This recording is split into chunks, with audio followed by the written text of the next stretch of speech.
Hello student, आप लोगों का हमारे यूट्यूब चैनल पर स्वागत है। आज हम क्लास 10th का पहला चैप्टर पढ़ने जा रहे हैं। इस चैप्टर का नाम रासायनिक अभिक्रिया एवं समीकरण है, जिसको हम केमिकल रिएक्शन एंड इक्वेशन कहते हैं। सबसे पहले हम लोग जानेंगे कि हमारे प्राकृतिक में मतलब हम लोग जो हमारे दैनिक जीवन है उसमें कौन सी भौतिक परिवर्तन होता है, कौन सा रासायनिक परिवर्तन होता है। तो हम लोग सबसे पहले देखेंगे कि भौतिक परिवर्तन होता क्या है। भौतिक परिवर्तन, जिसको हम फिजिकल चेंज कहते हैं, जिसके रासायनिक घटक एवं गुण आदि पर कोई प्रभाव ना पड़े, मतलब उस पर कोई प्रभाव ना पड़े, ऐसे परिवर्तन भौतिक परिवर्तन कहलाते हैं। जैसे देखो, बर्फ का पिघलना, जल का जमना, जल का वाष्पीकरण, ये सब जो क्रियाएं हैं ये दोबारा हो ही जा सकती हैं। ये मतलब भौतिक परिवर्तन होता क्या है, जिसके रासायनिक अपघट में मतलब कोई भी चेंज ना हो, उसी को हम लोग क्या कहते हैं, भौतिक परिवर्तन कहते हैं। इसीलिए जो बर्फ़ का पिघलना होता है तो वो दोबारा हो सकता है, दोबारा वो जम भी सकता है, दोबारा वहाँ पिघल भी सकता है। और जल का जमना, जल तो जम भी सकता है, पिघल भी सकता है। जल का वाष्पीकरण, मतलब जल का वाष्पीकरण भी हो सकता है, फिर वापस वो वाष्पीकरण फिर से हो सकता है। अब हम लोग देखेंगे रासायनिक परिवर्तन। भौतिक परिवर्तन का मतलब यहाँ है कि जो चीज़ एक बार करने पर उसे दोबारा किया जा सके, उसी को हम लोग भौतिक परिवर्तन कहते हैं। अब हम लोग रासायनिक परिवर्तन देखेंगे। रासायनिक परिवर्तन वहाँ होता है जो एक बार करने पर उसे दोबारा नहीं किया जा सकता है, उसी को हम लोग क्या कहते हैं, भौतिक परिवर्तन कहते हैं, रासायनिक परिवर्तन कहते हैं। तो अब हम लोग देखेंगे रासायनिक परिवर्तन होता क्या है। रासायनिक परिवर्तन जो पदार्थ के रासायनिक संघटन एवं गुणों को भी परिवर्तित कर दे, ऐसे परिवर्तन रासायनिक परिवर्तन कहलाते। जैसे दूध का फटना, दूध अगर फट जाए तो वह दोबारा दूध नहीं बन सकता। जैसे जंग का लगना, किण्वन, दहन, संश्लेषण, परमाणु विस्फोट इत्यादि, ये क्या है, रासायनिक परिवर्तन है। ये एक बार करने पर दोबारा इसे हम लोग नहीं कर सकते हैं। ये क्या है, रासायनिक परिवर्तन। यह हमारे दैनिक जीवन में दो प्रयोगें हमेशा होती रहती हैं, जो आप लोगों को पता रहता है कि कौन सा करने से वह दोबारा उसे किया जा सकता है और कौन सा करने से उसे दोबारा नहीं किया जा सकता। ये आप लोगों को तो पता ही होगा। तो अब हम लोग देखेंगे रासायनिक समीकरण। क्या रासायनिक समीकरण देखेंगे। रासायनिक समीकरण, जब मेथेन का सूत्र क्या है, CH4 है।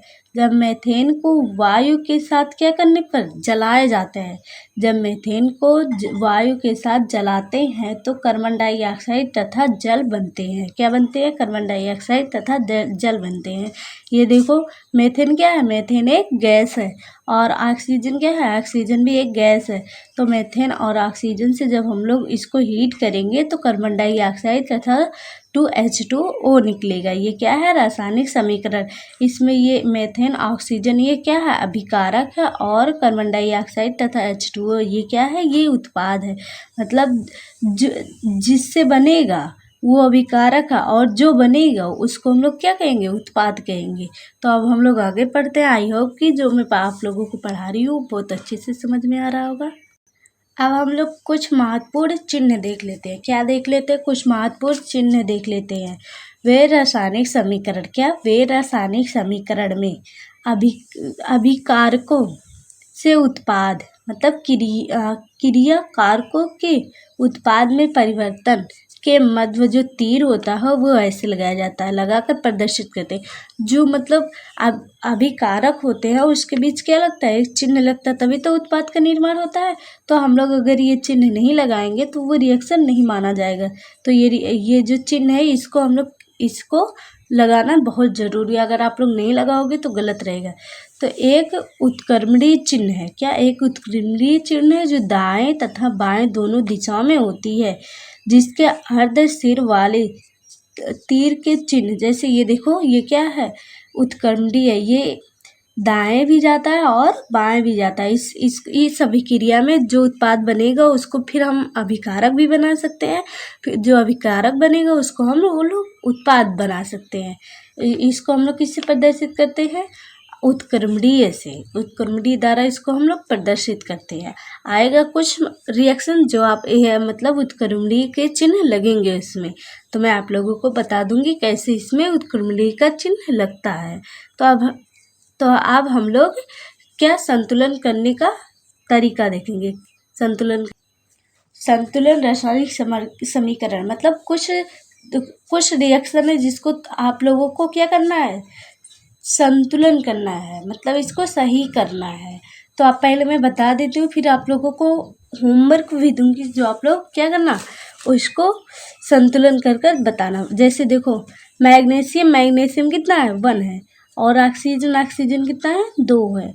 तो इसमें देखो मैग्नीशियम 1 है, ठीक है, और ऑक्सीजन इसमें 2 है, इसमें 1 है, तो ये क्या है, गलत है। तो हम लोग इसको भी 2 कर देंगे। यहाँ तो बिल्कुल नहीं लगाएंगे, अगर यहाँ पर आप लोग लगाओगे तो गलत हो जाएगा, यहाँ पर हम लोग लगाएंगे। तो जब हम लोग संतुलन करते हैं तो यहाँ जो अंक भी हो हम लोग यहाँ करेंगे। तो ऑक्सीजन तो हो गया, ये भी ऑक्सीजन, पर मैग्नीशियम डिसबैलेंस हो गया, तो हम लोग मैग्नीशियम को भी बैलेंस कर लेते हैं। ये हो गया हमारा बैलेंस। देखो मैग्नीशियम भी 2 है, ऑक्सीजन भी 2 है, इसमें भी मैग्नीशियम भी 2 है, ऑक्सीजन भी 2 है। अब हम लोग देखें सोडियम प्लस H2O, तो इसमें देखिए सोडियम कितना है 1 है, तो इसमें देखिए 1 है, और इसमें ऑक्सीजन कितना है 2 है, इसमें 3 है, तो और इसमें मतलब हाइड्रोजन 3 है, ऑक्सीजन 1 है, तो क्या हाइड्रोजन डिसबैलेंस है। इसी को हम लोग क्या करेंगे, बैलेंस करेंगे। क्या करेंगे, बैलेंस करेंगे। तो हम लोग यहाँ पर 2 कर देते हैं, ठीक, यहाँ पर 2 कर देते हैं, तो ये डिसबैलेंस हो गया, ऑक्सीजन डिसबैलेंस हो गया, तो यहाँ पर भी हम लोग 2 कर देते हैं, ठीक, ये 2 हो गया।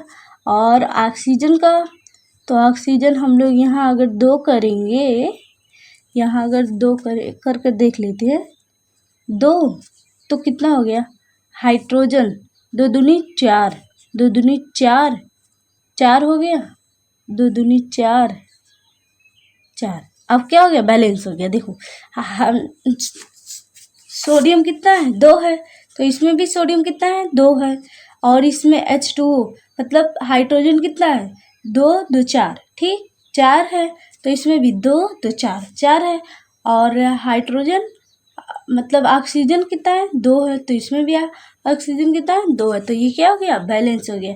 अब हम लोग इसको बैलेंस करते हैं। इसको देखो एल्यूमिनियम कितना है 2 है, यहाँ भी कितना है 2 है, तो हम लोग यहाँ जरा सा 2 लगा देते हैं। क्या लगा देते हैं, 2 लगा देते हैं। और H2SO4, तो यहाँ पर हाइड्रोजन भी 2 है, यहाँ पर भी हाइड्रोजन जो है सल्फ्यूरिक अम्ल ये भी। अब क्या है, सही नहीं, यहाँ पर हम लोग 3 लगाएंगे क्योंकि सल्फेट कितना है 3 है, तो यहाँ पर हम लोग कितना लगा देते हैं, 3 लगा देते हैं। और हाइड्रोजन कितना हो गया, 3 दूनी 6 हो गया, तो हम लोग यहाँ भी हाइड्रोजन 3 दूनी 6 हो गया। अब ये भी क्या हो गया, बैलेंस हो गया। आई होप कि आप लोगों को बैलेंस करना तो बहुत अच्छे से समझ में आया होगा। जो भी कहीं भी ना समझ में आए प्लीज़ कमेंट कीजिए ताकि मैं आप लोगों को फिर से समझा सकूँ।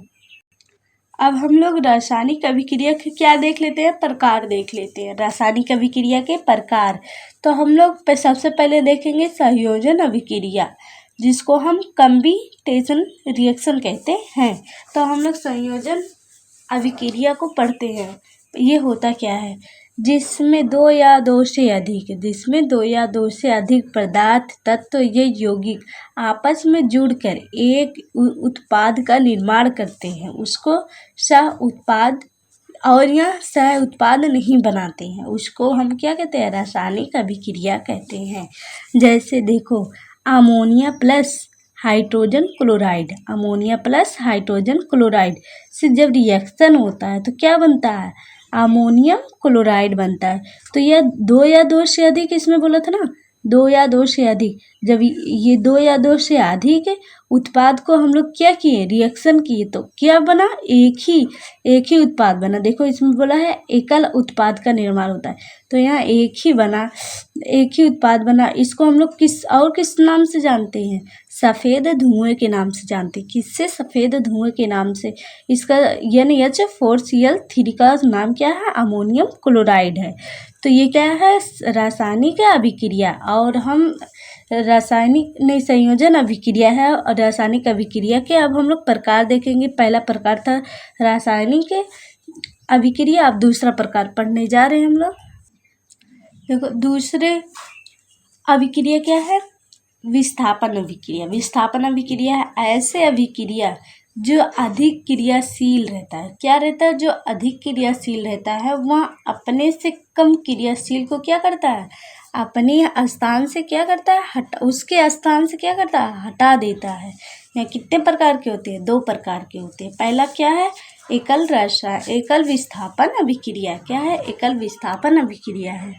अब हम लोग एकल विस्थापन अभिक्रिया में क्या देखेंगे, देखो जैसे ये क्या है, आयरन है, iron plus copper sulphate, iron plus copper sulphate. मतलब आप लोगों को तो इतना अनुमान तो हो ही सकता है कि कॉपर, हीलियम, लिथियम ये सब गैस में है कि लिक्विड में है कि सॉलिड में है, ये सब तो आप लोग तो पता लगा ही लेंगे ना कि ये किस अवस्था में होते हैं।